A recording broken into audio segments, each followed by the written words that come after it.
Hola, soy Valeria García y en este video vamos a hablar sobre el sistema inmunitario. Primero vamos a dar una breve definición sobre lo que es. El sistema inmunitario es el sistema de defensa del cuerpo contra los diversos invasores como los pequeños virus hasta los parásitos más gigantes. Toda esta diversidad de agentes patógenos requiere de una gama de mecanismos de reconocimiento y destrucción para estar a par con la variedad de invasores. Los elementos de la inmunidad desempeñan funciones claves en la regulación de la homeostasis en el organismo para un equilibrio sano. Cabe resaltar que la bibliografía de donde estamos sacando estas definiciones es Células y órganos del sistema inmunitario. Este empieza hablando sobre una perspectiva histórica que cuenta los inicios del estudio de la inmunología, que fueron impulsados por el deseo del ser humano para sobrevivir a brotes importantes de enfermedades infecciosas. Empezaremos hablando sobre las ramas humoral y mediada por células del sistema inmunitario. La respuesta humoral abarca toda la interacción de los linfocitos B con proteínas extrañas. Estas son llamadas antígenos y su diferenciación hacia las células secretoras de anticuerpos. El anticuerpo se une a agentes infecciosos y ayuda a eliminarlos del organismo.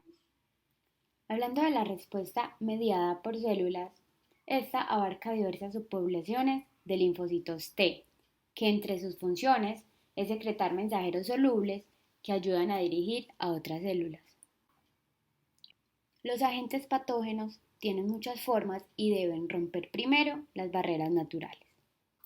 Los organismos que causan las enfermedades se llaman agentes patógenos y el proceso en el cual inducen enfermedad se llama patogenia.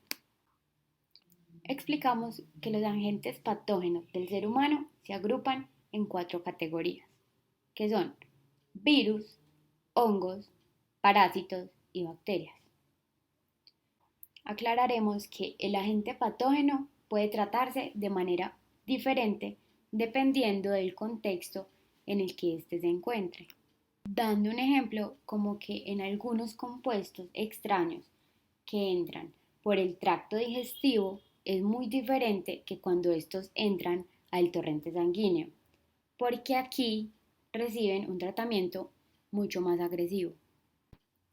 Las vías inmunitarias no se activan sino hasta que los organismos extraños rompen las barreras físicas del cuerpo. Las barreras obvias comprenden la piel y las mucosas. También la acidez gástrica, acidez de la vagina y transpiración plantea otra barrera más para muchos organismos que no crecen en un pH bajo. Ahora empezaremos a hablar sobre la respuesta inmunitaria que se adapta con rapidez para que reúna todas las características necesarias y así combatir la agresión. Se dice que una defensa eficaz depende mucho de la naturaleza del agente patógeno invasor. El proceso de reconocimiento del agente patógeno comprende una interacción entre el organismo extraño y una o varias moléculas de reconocimiento enunciadas por las células huésped. Estas moléculas de reconocimiento a menudo son receptores unidos a la membrana. También hay receptores solubles o moléculas de reconocimiento secretadas. Por ejemplo, los ligandos para estas moléculas de reconocimiento pueden incluir agentes patógenos enteros y productos secretados por estos organismos extraños. Ahora hablaremos sobre los agentes patógenos en el ser humano. ¿Qué enfermedades causan? Algunas de las enfermedades que causan son: los virus causan viruelas, sida, sarampión, entre otros. Los hongos causan candidiasis. Los parásitos, paludismo y colitis amebiana. Y las bacterias, tuberculosis, tosferina y cólera, entre otros. Respuesta inmunitaria. Su naturaleza varía dependiendo del número y tipo de moléculas de reconocimiento que participan en esta. Algunas células inmunitarias deben ser capaces de detectar cambios que ocurren en la célula huésped después de que queda infectada. Esto se da por medio de unas células citotóxicas, en especial los linfocitos T tóxicos. También están las células T auxiliares, que estas guían la conducta de otras células inmunitarias, incluso a los linfocitos B. Por esto, son esenciales para seleccionar la vía que toma la respuesta inmunitaria.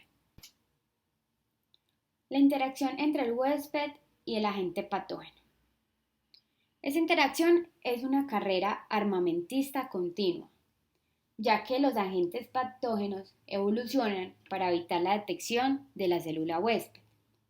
Pero el sistema de reconocimiento de esta célula también evoluciona para estar a la altura de nuevos desafíos. Tratamos que los agentes evolucionan rápidamente para evitar el sistema de reconocimiento. Ahora pasaremos a una perspectiva general del sistema inmunitario. Se dice que la maduración en células T y B ocurre en órganos linfoides primarios, que son la médula ósea para las células B y el timo para las células T. Figura la generación de diversidad y la selección clonal en los linfocitos T y B se ilustran diferentes clonas de células B. Por ejemplo, las que no mueren durante este proceso de maduración y eliminación de células que no tienen las características necesarias pasan a la circulación del organismo y estas están disponibles para interactuar con antígeno. De ahí ocurre la selección clonal, cuando una de estas células se encuentran con su antígeno específico. La tolerancia asegura que el sistema inmunitario evite destruir al huésped. El sistema inmunitario debe evitar reconocer y destruir accidentalmente a los tejidos del huésped. Este principio, que se fundamenta en la discriminación de lo propio a lo extraño, se llama tolerancia. Un mantenimiento exitoso de tolerancia asegura que el huésped sepa la diferencia entre lo propio y lo no propio. La respuesta inmunitaria está compuesta de dos extremos interconectados, que son la inmunidad innata y la inmunidad adaptativa. Estas dos, innata y adaptativa, sus sistemas colaboran para proteger el organismo contra invasores extraños. La innata incluye mecanismos moleculares y celulares integrados, codificados en la línea germinal. Su resultado es el reconocimiento rápido, también la fagocitosis o la destrucción del agente patógeno. Esta también incluye una serie de proteínas séricas preexistentes en un conjunto llamado complemento.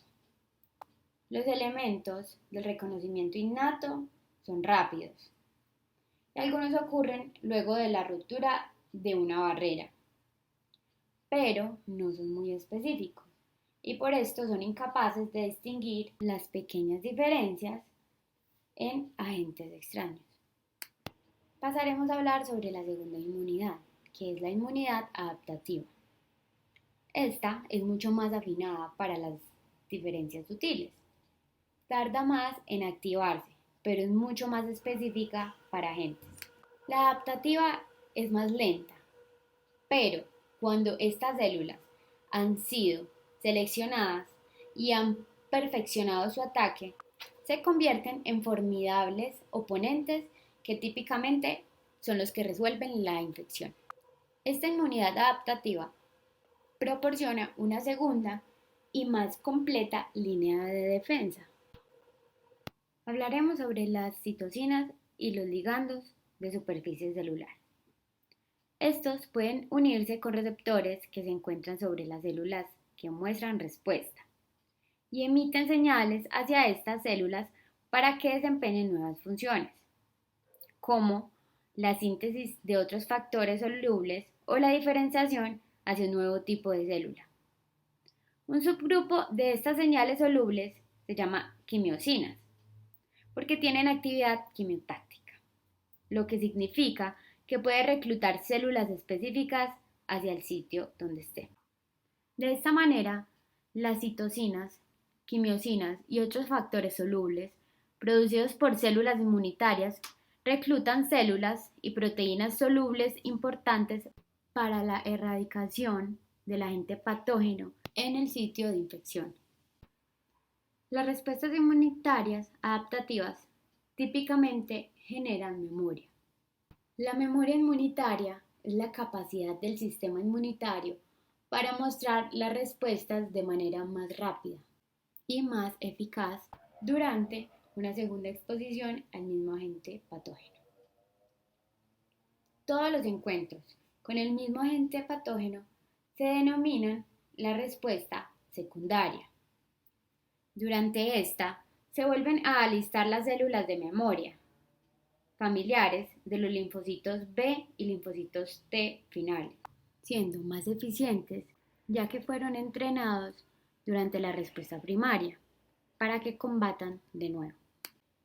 Estas células empiezan casi de inmediato y retoman la defensa exactamente donde la dejaron. Y estas siguen aprendiendo y mejorando su estrategia de erradicación durante cada encuentro con el mismo antígeno. Cabe hacer notar que la memoria es una capacidad singular y un atributo de importancia muy particular que surge a partir de las respuestas adaptativas, ya que la inmunidad innata carece de ese componente de memoria.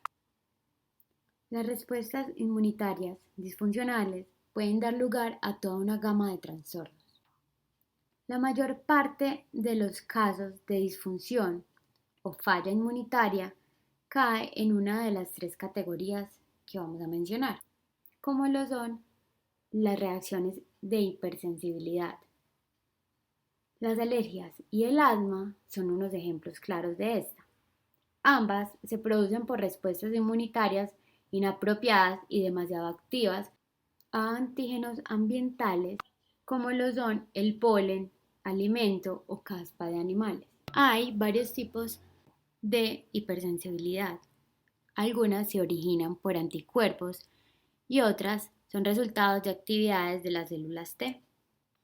Casi todas las respuestas alérgicas involucran un tipo de anticuerpo llamado inmunoglobulina E.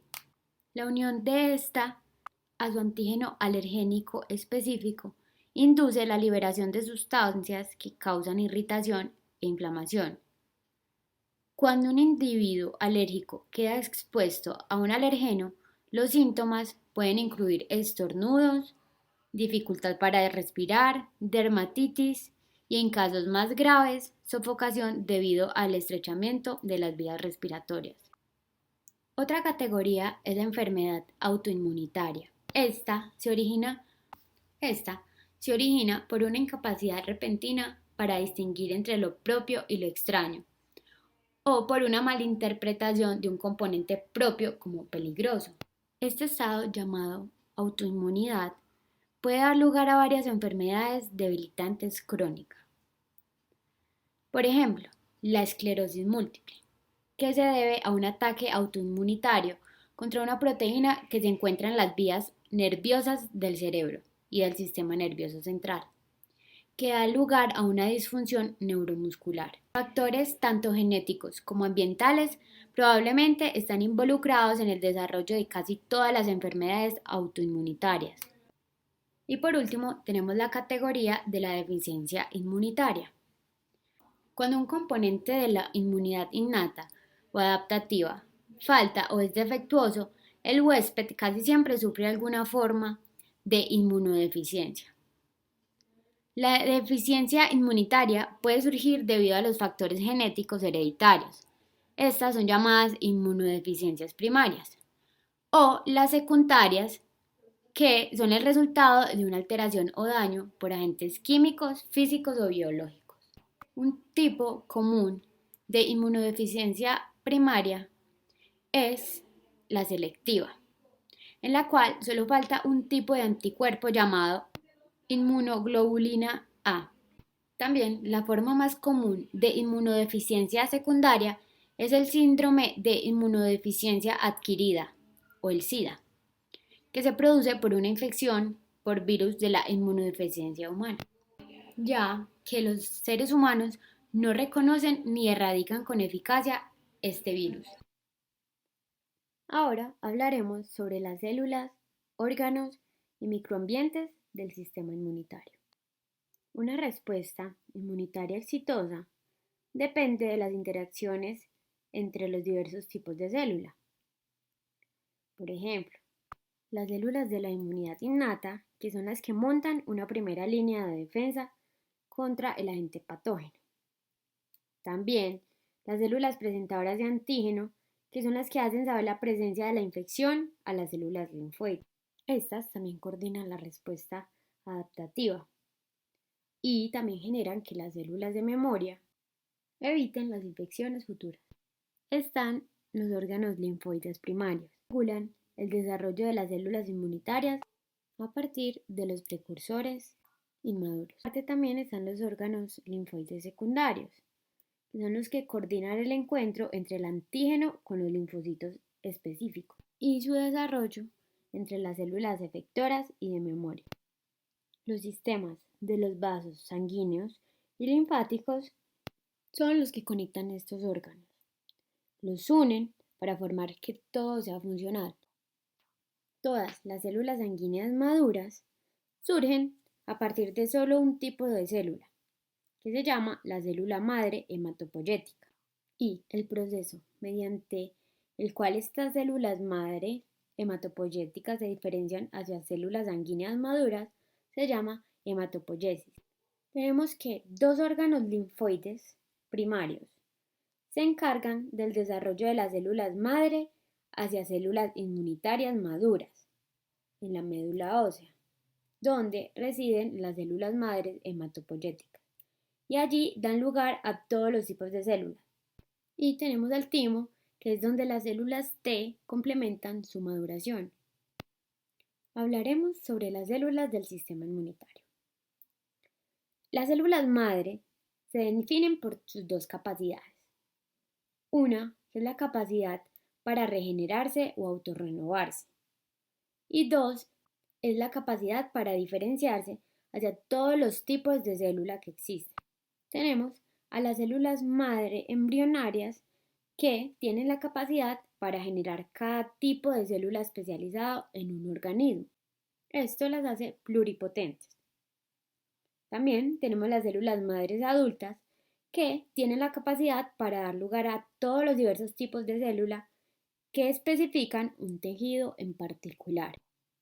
Las células madre hematopoyéticas tienen la capacidad para diferenciarse hacia muchos tipos de células sanguíneas. Sabemos que las células madre hematopoyéticas son raras y casi todas están quiescentes. Un pequeño número de estas se divide y generan las células hijas. Algunas células hijas retienen las características de su célula madre. En ejemplo, estas se pueden seguir autorrenovando y son capaces de dar lugar a todos los tipos de células sanguíneas. Y por el contrario, otras células hijas se diferencian hacia las células progenitoras, es decir, estas pierden su capacidad de autorrenovación. Se sabe que a medida de que el organismo envejece, el número de estas células madre hematopoyéticas disminuye. Esto demuestra que hay límites para el potencial de su autorrenovación. Tenemos que cuando hay una demanda aumentada de hematopoiesis, por ejemplo, durante una infección, estas células madre hematopoyéticas muestran una gran capacidad para proliferarse. Ahora hablaremos sobre la hematopoiesis, que este es el proceso mediante el cual las células madre hematopoyéticas se desarrollan hacia células sanguíneas maduras. Una célula madre hematopoyética que es llevada a diferenciarse pierde su capacidad de autorrenovación. Esta hace una de dos elecciones en el compromiso hacia la línea celular. Primero, estas pueden convertirse en un progenitor mieloide eritroide común, que da lugar a todos los eritrocitos, granulocitos, monocitos y macrófagos, es decir, la línea mieloide. Su otra lección es que puede convertirse en un progenitor linfoide común. Este es el que da lugar a los linfocitos B, linfocitos T y las células natural killer. Cabe resaltar que las células mieloides y las células NK son miembros del sistema inmunitario innato y son las primeras células en responder a las infecciones. Por el contrario, los linfocitos son miembros de la respuesta inmunitaria adaptativa y estas, como hemos hablado anteriormente, generan una respuesta inmunitaria específica, que también da lugar a la memoria inmunitaria. Podemos resaltar que en la línea linfoide y mieloide dan lugar a células dendríticas, también a células presentadoras de antígeno y otras funciones diversas. Ahora hablaremos de las células de la línea mieloide, que son las primeras en responder a una infección. Tenemos a los granulocitos. Estos son las líneas de ataque frontales durante una respuesta inmunitaria. Estos se consideran parte del sistema inmunitario innato. Los granulocitos son leucocitos que se clasifican como neutrófilos, basófilos, mastocitos y eosinófilos. El citoplasma de los granulocitos está repleto de gránulos que se liberan en respuesta al contacto con agentes patógenos. Estos gránulos contienen muchas proteínas con funciones separadas. Por ejemplo, algunas dañan agentes patógenos de manera muy directa y otras regulan el tráfico y la actividad de otros leucocitos, incluso a los linfocitos. Tenemos a los neutrófilos. Estos son los más abundantes. Son entre un 50 a un 70% de todos los leucocitos circulantes. Después de su diferenciación en la médula ósea, estos neutrófilos son liberados hacia la sangre periférica y luego migran hacia los tejidos. En las respuestas a muchos tipos de infecciones, el número de neutrófilos puede aumentar de manera significativa y un mayor número es reclutado hacia los tejidos para que sea una respuesta que la médula ósea recibe para producir y liberar más células mieloides. Los neutrófilos son reclutados hacia el sitio de la infección, en respuesta a las moléculas inflamatorias, por ejemplo, las quimiosinas, que ya hemos hablado de ellas, generadas por las células innatas. Una vez estos neutrófilos están en los tejidos, estos empiezan a fagocitar las bacterias con mucha eficacia. Los neutrófilos son las células dominantes, son las que responden primero a la infección y son los principales componentes celulares del pus. Ahora seguiremos con los basófilos. Estos son granulocitos no fagocíticos. Contienen gránulos grandes llenos con proteínas basófilas. Los basófilos son relativamente muy raros en la circulación, pero son muy potentes. La histamina es una de las proteínas mejor conocidas que contienen los gránulos de los basófilos. Estos basófilos son cruciales en las respuestas hacia los parásitos, especialmente los gusanos. Pasaremos a hablar de los mastocitos. Estos se liberan a partir de la médula ósea hacia la sangre como células indiferenciadas. Estas solo maduran después de que salen de la sangre. Estos mastocitos los podemos encontrar en muchos tejidos, incluso en la piel. Las células en sus gránulos también contienen histamina y otras sustancias activas. Seguiremos con los eosinófilos. Estos también son células fagocíticas móviles y pueden migrar desde la sangre hacia los espacios tisulares. Los eosinófilos también secretan citocinas que regulan los linfocitos B y los T. Esto hace que influya sobre la respuesta inmunitaria adaptativa. Ahora hablaremos sobre las células presentadoras de antígeno mieloides. Estas también dan lugar a un grupo de células fagocíticas, como lo son los monocitos, los macrófagos y las células dendríticas. Su función es de célula presentadora de antígeno profesional. Estas células mieloides se consideran unos puentes celulares entre los sistemas inmunitarios innato y adaptativo, ya que hacen contacto con un agente patógeno en el sitio de la infección, y estos comunican este encuentro a los linfocitos T en los ganglios linfáticos. Cada una de estas pueden mostrar respuestas a agentes patógenos y también pueden secretar proteínas que atraen a otras células inmunitarias para activarlas. Las células dendríticas, en particular, desempeñan un papel primario en la presentación de antígeno y activación de células T vírgenes. Los macrófagos y los neutrófilos son muy eficientes para eliminar agentes patógenos y células huésped dañadas. También proporcionan una primera línea de defensa contra los agentes patógenos. Ahora hablaremos sobre los monocitos. Estos son un grupo de células que migran hacia los tejidos y se diferencian en unas células fagocíticas residentes en el tejido, incluso macrófagos y células dendríticas. Durante su hematopoiesis en la médula ósea, las células progenitoras de estos granulocitos monocitos se diferencian hacia los llamados promonocitos. Estos salen de la médula ósea y entran a la sangre. Allí se diferencian en monocitos maduros. Hay dos categorías de monocitos. Están los monocitos inflamatorios, que son los que entran a los tejidos con rapidez en respuesta a una infección. Y tenemos a los monocitos patrulla, que es un grupo más pequeño y se desplazan lentamente a lo largo de los vasos sanguíneos. Estos proporcionan un depósito para los monocitos residentes en ausencia de alguna infección. Al igual que los monocitos, los macrófagos pueden desempeñar varias funciones.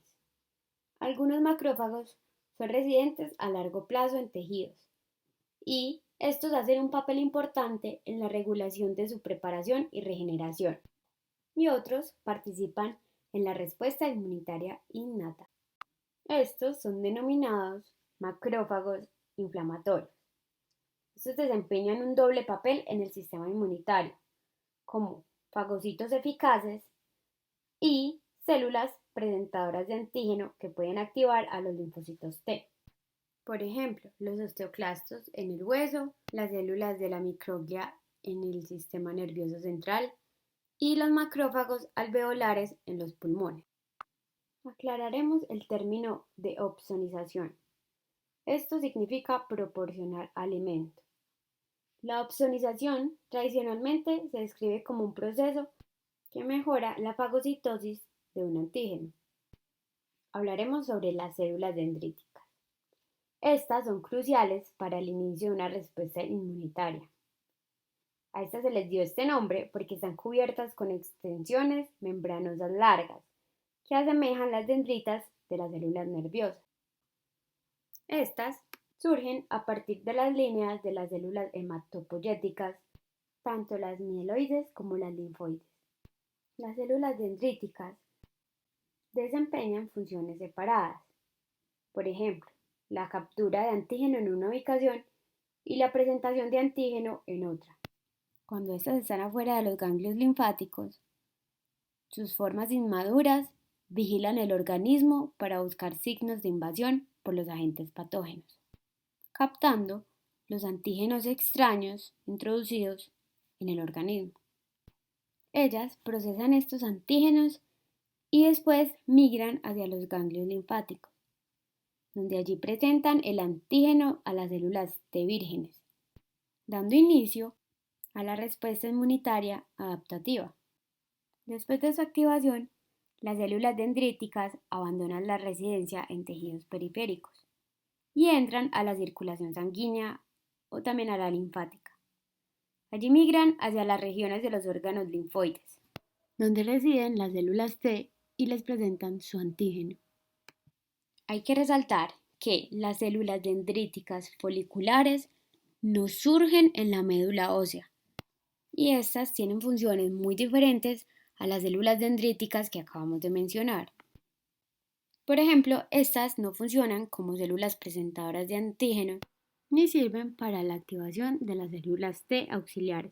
Estas células dendríticas se denominan así por su ubicación exclusiva en las estructuras organizadas del ganglio linfático, que son llamados folículos linfoides, y son ricos en células B, ya que la interacción de las células B con las células dendríticas es un paso muy importante para la maduración de estas células B. Tenemos que los linfocitos B activados pueden actuar como células presentadoras de antígeno profesionales. Estas células B asimilar el antígeno con mucha eficiencia por medio de su receptor específico para el antígeno. Ahora pasaremos a hablar sobre las células eritroides. Las células de esta línea eritroide son los eritrocitos, que también estos surgen a partir de un precursor mieloide común. Estos circulan por los vasos sanguíneos y los capilares y le suministran oxígenos a las células y los tejidos circundantes. Pasamos a los megacariocitos.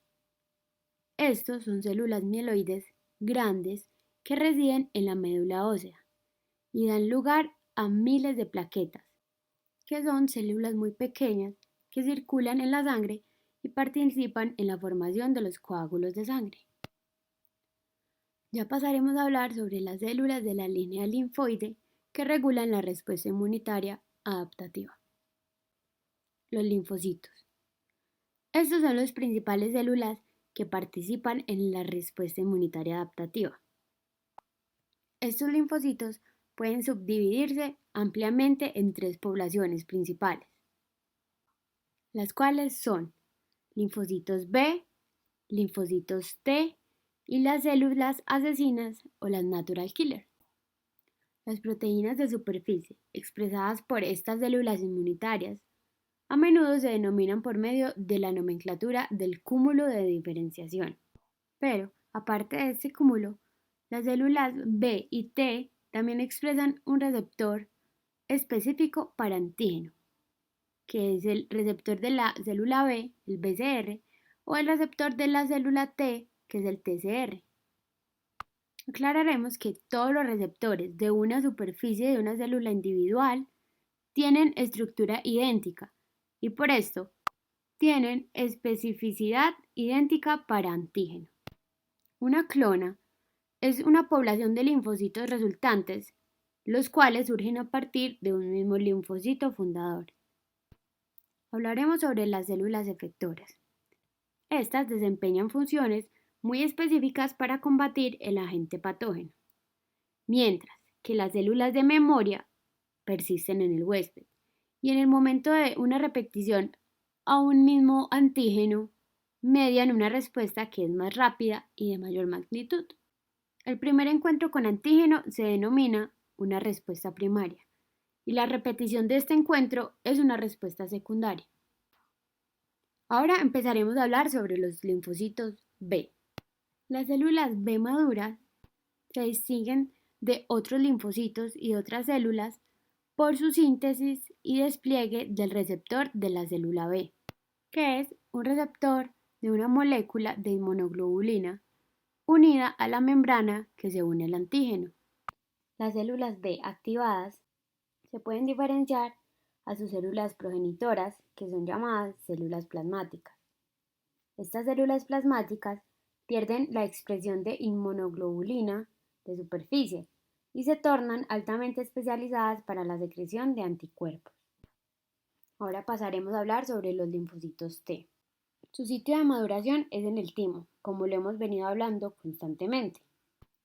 Las células T que despliegan CD4 por lo general funcionan como células T auxiliares y reconocen antígeno en complejo con MHC clase 2, a diferencia de las que despliegan CD8, que por lo general funcionan como células dendríticas, y estas reconocen antígeno en complejo con MHC clase 1.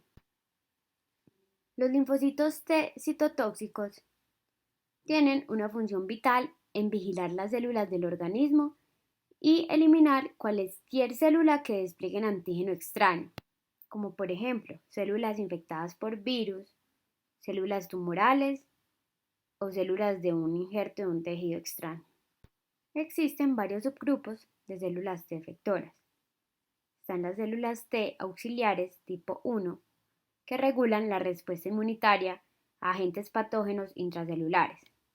También están las células T auxiliares tipo 2, que regulan respuestas a muchos agentes patógenos extracelulares.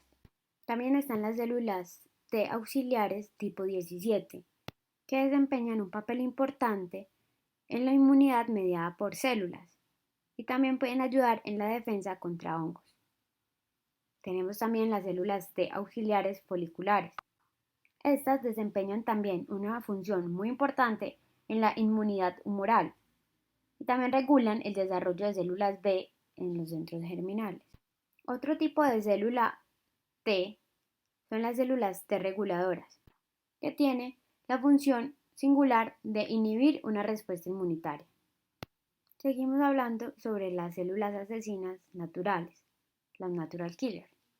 Son células linfoides que están estrechamente relacionadas con las células B y las T, pero no expresan receptores específicos para antígenos y se consideran parte del sistema inmunitario innato.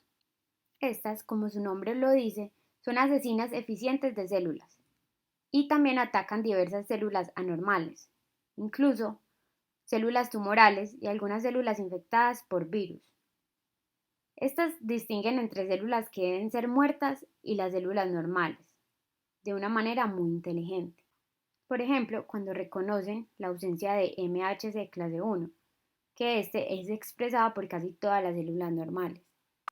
Estas natural killer también expresan receptores para las inmunoglobulinas y también pueden cubrirse por sí mismas con anticuerpos, que estos se unen a los agentes patógenos sobre la superficie de una célula infectada.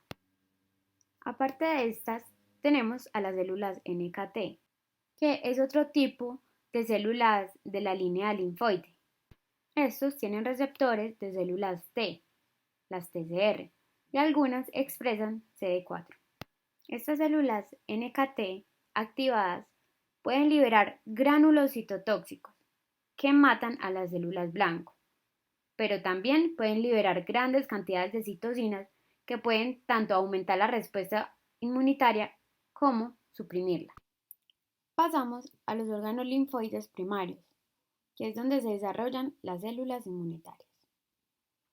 La médula ósea proporciona nichos para que las células madre hematopoyéticas se autorrenueven y se diferencien hacia las células mieloides y linfocitos B. Como ya sabemos, la médula ósea es un órgano linfoide primario que apoya la autorrenovación y la diferenciación de las células madre hematopoyéticas hacia células sanguíneas maduras. Aunque todos los huesos contienen médula ósea, hay unos huesos en especial que son más activos en la hematopoiesis. Estos son los huesos largos, los huesos de la cadera y el esternón. En la médula ósea hay microambientes que apoyan las etapas del desarrollo de las células, como por ejemplo el nicho endosteal, el cual está en contacto con los osteoblastos, que son los productores de hueso. También está el nicho vascular, que está en contacto con las células endoteliales. Estos desempeñan papeles diferentes, como por ejemplo, el nicho endosteal parece estar ocupado por HSC, quicientes, en estrecha asociación con los osteoblastos que regulan la proliferación de células madre. Y el nicho vascular parece estar ocupado por HSC, que se ha movilizado para abandonar el nicho endosteal y así diferenciarse. Es muy importante reconocer que la médula ósea no solamente es un sitio para el desarrollo linfoide y mieloide, sino también es un sitio al cual las células mieloides y linfoides pueden regresar cuando están completamente maduras. Aparte de la médula ósea está el timo, que es donde se desarrollan las células T. Y este desarrollo no está completo sino hasta que las células pasan por la selección de este mismo, el timo. Las células T entran al timo en vasos sanguíneos y en esta etapa los timocitos no expresan ni CD4 ni CD8. Por esto se llaman las células doble negativo. Y las células que expresan exitosamente TCR y empiezan a expresar tanto CD4 como CD8 se llaman las células doble positivo. Los timocitos que sobreviven a la selección pasan a la médula tímica, en donde estos timocitos que son seleccionados de manera positiva encuentran a las células del estroma especializadas, también llamadas células epiteliales de la médula tímica. Los timocitos maduros, que solamente expresan CD4 o CD8, se denominan positivo único. Estos salen del timo como entraron, mediante los vasos sanguíneos. Pasamos a hablar en cómo los órganos linfoides están conectados entre sí y con tejido infectado, por medio de dos sistemas circulatorios, la sangre y los linfáticos. Las células inmunitarias son las células más móviles de un organismo y usan dos sistemas diferentes para transitar por los tejidos, que son el sistema sanguíneo y el sistema linfático. La sangre tiene acceso a casi todos los órganos y tejidos, y esta está revestida por células endoteliales que tienen la capacidad de respuesta a señales inflamatorias. Las células hematopoyéticas pueden transitar por el sistema sanguíneo en dirección contraria al corazón, por medio de las arterias, y de regreso al corazón mediante las venas. Casi todos los linfocitos entran a los órganos linfoides secundarios por medio de los vasos sanguíneos especializados y salen de estos órganos mediante el sistema linfático. El sistema linfático es una red de vasos de pared delgada y desempeña un papel importante en el tráfico de células inmunitarias. Los vasos linfáticos están llenos con un líquido rico en proteína, la linfa. Este es un derivado del componente líquido de la sangre, del plasma, que se filtra a través de las paredes delgadas de capilares hacia el tejido circundante. Este líquido es llamado líquido intersticial y este infiltra todos los tejidos y baña a todas las células. El sistema linfático también sirve para un medio de transporte de leucocitos y de antígenos, desde los tejidos conjuntivos hacia tejidos linfoides organizados, donde estos linfocitos pueden interactuar con el antígeno atrapado y pasar por la activación. Ahora hablaremos sobre las células T en el ganglio linfático. Los linfocitos vírgenes entran a la corteza del ganglio, al pasar entre las células endoteliales especializadas. Las células T que exploran el ganglio linfático, pero que no se unen a combinaciones de MHC, no salen mediante la sangre, sino por medio de los linfáticos eferentes, en la médula del ganglio linfático. Pasamos a las células B en el ganglio linfático. Este también es el sitio donde las células B son activadas y se diferencian hacia las células plasmáticas secretoras de anticuerpos de alta afinidad. Al igual que las células T, estas células B circulan por la sangre y la linfa. Estas células B son muy diferentes de las células T, ya que sus receptores pueden reconocer antígeno libre.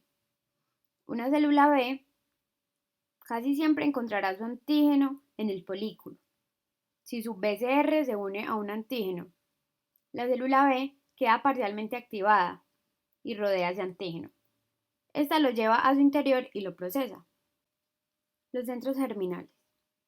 Estos son subestructuras notorias que facilitan la generación de las células B con afinidades de receptor aumentadas.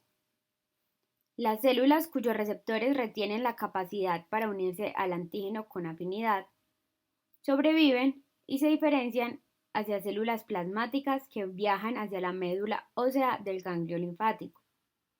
Algunas de estas van a permanecer y van a liberar anticuerpos hacia el torrente sanguíneo. Otras van a salir por los linfáticos eferentes y se establecerán en la médula ósea. Vamos a hablar sobre la generación de células T y células B de memoria en el ganglio linfático. Las células T y B de memoria pueden quedarse a residir en los tejidos linfoides secundarios o también salir del ganglio linfático y viajar hacia los tejidos que primero encuentran el agente patógeno.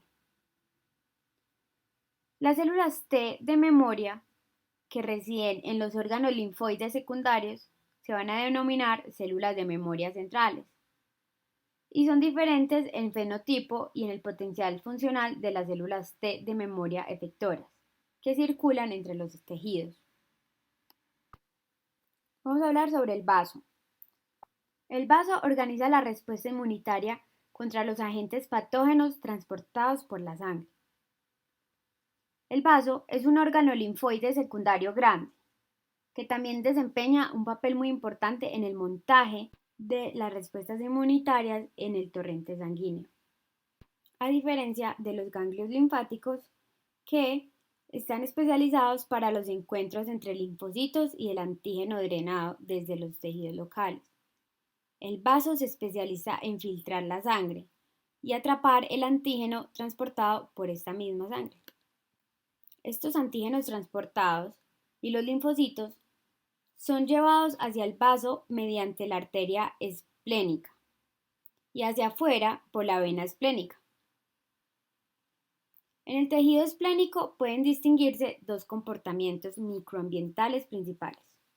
Uno es la pulpa roja y dos la pulpa blanca. Estas están separadas por una región especializada llamada la zona marginal. En la pulpa roja consta de una red de sinusoides poblada por eritrocitos, macrófagos y algunos linfocitos. Este es el sitio donde los eritrocitos viejos y defectuosos son destruidos y eliminados.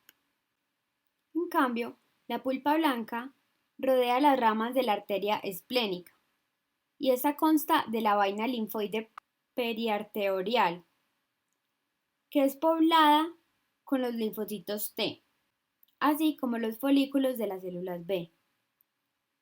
Durante una respuesta inmunitaria, estos generan centros germinales, los cuales están dentro de estos folículos. En la zona marginal está poblada por macrófagos y células B singulares y especializadas, que son la primera línea de defensa contra ciertos agentes patógenos transportados por la sangre. El tejido linfoide mucoso es el que organiza las respuestas a antígenos que entran a los tejidos mucosos. Los ganglios linfáticos y el vaso no son los únicos órganos que desarrollan los microambientes linfoides secundarios. Las mucosas son los principales sitios de entrada para casi todos los agentes patógenos. En estas superficies de membrana son defendidas por un grupo de tejidos linfoides organizados, que son conocidos como los tejidos linfoides asociados a la mucosa. Este tejido linfoide asociado a diferentes áreas de la mucosa a veces recibe nombres más específicos, como por ejemplo, el tejido linfoide asociado a los bronquios.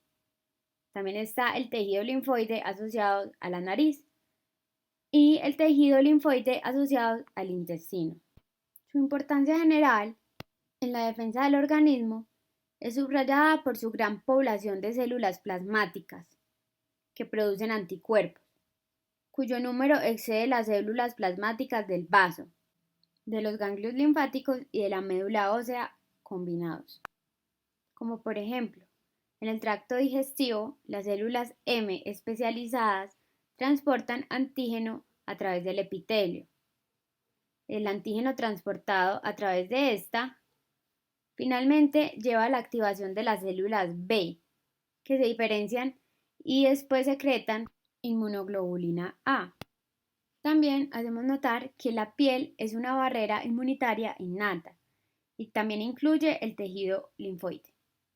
La piel es el órgano de mayor tamaño del cuerpo y también es una barrera anatómica contra los agentes patógenos y desempeña un papel muy importante en las defensas inespecíficas, o sea, las innatas. En su parte externa está formada por células llamadas queratinocitos. Estas células secretan varias citocinas que pueden funcionar para inducir la reacción inflamatoria local. Hay células de Langerhans, que son células dendríticas residentes en la piel y asimilan el antígeno mediante la fagocitosis o la endocitosis. Estas células pasan por maduración y migran desde la epidermis hacia los ganglios linfáticos regionales, donde estas funcionan como potentes activadores de células T virgen. La epidermis también contiene linfocitos intraepidérmicos, que son células T. Estos desempeñan un papel en el combate de infecciones que entran a través de la piel. Por último, tenemos que casi todos los linfocitos de la piel parecen ser células previamente activadas o células de memoria, muchas de las cuales transitan hacia y desde los ganglios linfáticos locales que coordinan las respuestas de agentes patógenos que han traspasado la barrera cutánea. Con esto damos fin a este video, que fue un tipo resumen del libro Células y órganos del sistema inmunitario. Muchas gracias.